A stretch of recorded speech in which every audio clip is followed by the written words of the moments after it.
Alloh rizosi uchun o'g'lini topib berishlarini so'rab yolvormoqda edi. Hech kim Tayfurning uydan chiqqanini ko'rmagandi. Shuning uchun lom-mim deya olmayotgandi. Akasi Karim ham bir necha yil avval uyushtirilgan mana shunday ziyofat payti yo'qolib qolgan. Nimadir deyishga, qandaydir taxminni o'rtaga tashlashga hech kim yurak yutib jasorat qila olmayotgandi.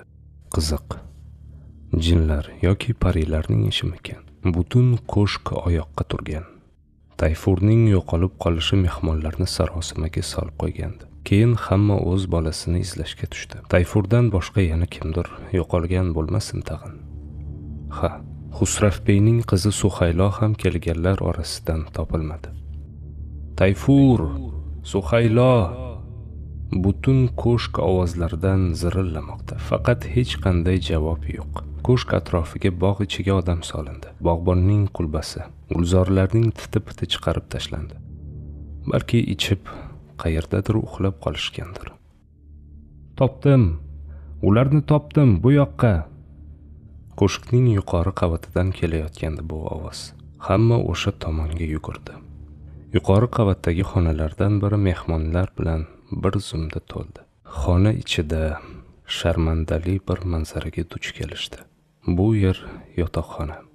Atifbeyning ko'shkka tashrif buyurgan mehmonlari uchun tayyorlab qo'yilgandi. Tayfur bilan Suhaylo karavot ustida qip-yalang'och uxlab yotishardi. Mehmonlardan birining xayoliga bu xonani ham qarab ko'rish kelib qolgan va chiroqni yoqib ularni ko'rishi bilan topdim deb baqirib yuborgandi. Xonada birdaniga chiroqning yoqilishi va baqir-chaqirdan keyin Tayfur ko'zlarini qiya ochdi. Atrofga alangladi. Biroq hech narsani ko'rmayotganda edi.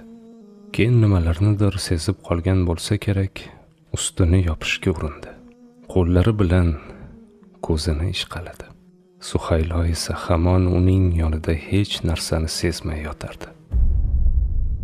Tayfur 13, Suhaylo 12 yoshda. Mitti ongi alkogol bilan zaharlanganidan keyin bolalar kinolarda tomosha qilgan sahnalarni sinab ko'rmoqchi bo'lgani ko'rinib turardi.